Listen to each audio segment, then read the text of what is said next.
حضرت امام اعظم ابو حنیفہ رحمۃ اللہ تعالی علیہ کا متصل تعلیمی سلسلہ۔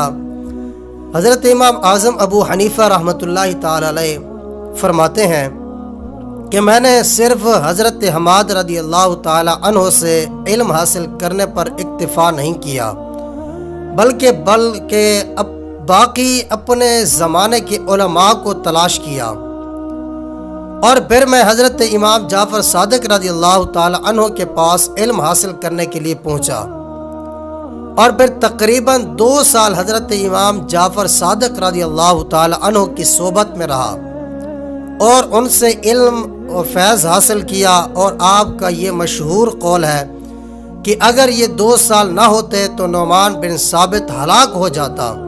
اللہ اکبر! فرماتے یہ 2 سال حضرت امام جعفر صادق کے پاس جو میں نے پڑھے ہیں، یہ نہ ہوتے تو میں ہلاک ہو جاتا۔ یعنی حضرت امام جعفر صادق کا جو تلمذ ہے اس سے بھی آپ نے بہت زیادہ فیض حاصل کیا اور ان سے بھی بہت کچھ سیکھا، اور دیگر اساتذہ کرام سے بھی اکتساب فیض کیا۔ امام حماد بن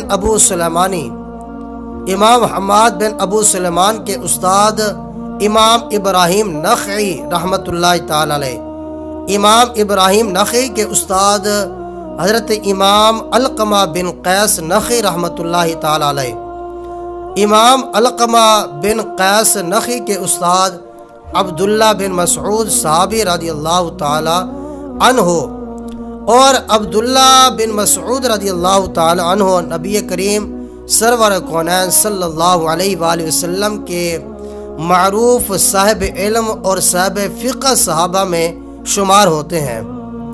اس سلسلے کے تمام افراد علم فقہ کے مایہ ناز اور قابل فخر افراد ہیں، بلکہ امام شمس الدین محمد بن احمد الزہبی الشافعی رحمۃ اللہ تعالی علیہ کی تعبیر کے مطابق یہ حضرات علوم نبویہ کے جامعین اور سرچشمے ہیں۔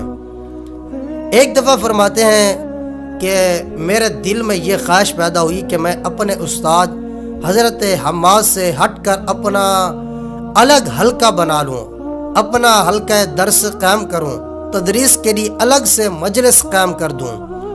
اور جب میں مسجد میں آیا اس نیت کے ساتھ تو دیکھا کہ میرے استاد اپنے بہت بڑے حلقے درس میں پڑھا رہے ہیں، تو مجھے اس بات سے حیا آئی کہ ان کی موجودگی میں ان کے ہوتے ہوئے اپنا حلقہ کیوں قائم کروں۔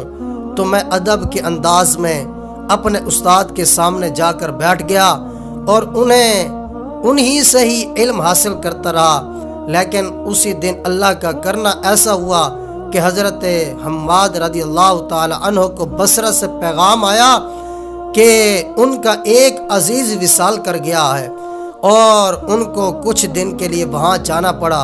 انہوں نے فرمایا کن مکانی حتی اعود، کہ تم میری جگہ پر طلباء کو پڑھایا کرو۔ اللہ اکبر! کہ تم میری جگہ پر طلباء کو پڑھایا کرو حتیٰ کہ میں واپس آ جاؤں۔ تو وہ 2 ماہ تک آپ جو ہے نا ان کی جگہ پر پڑھاتے رہے۔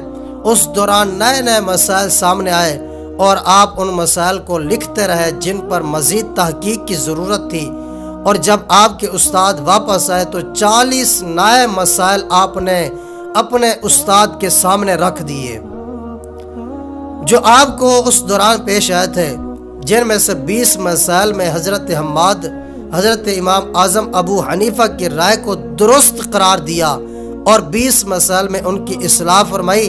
تو یوں حضرت حماد نے استفادے کا سلسلہ جاری رکھا۔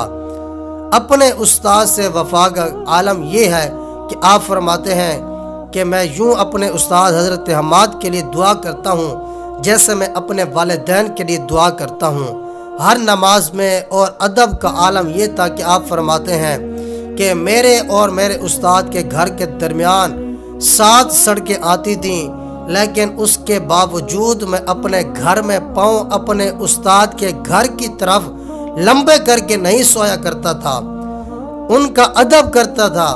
تو اپنے گھر میں بھی خلوت میں بھی اپنے استاد محترم کا ادب کیا کرتے تھے۔ تو ہمیں بھی چاہیے کہ اپنے استاد محترم کا ادب کریں، ان کے ہر نصیحت کا خیال رکھیں۔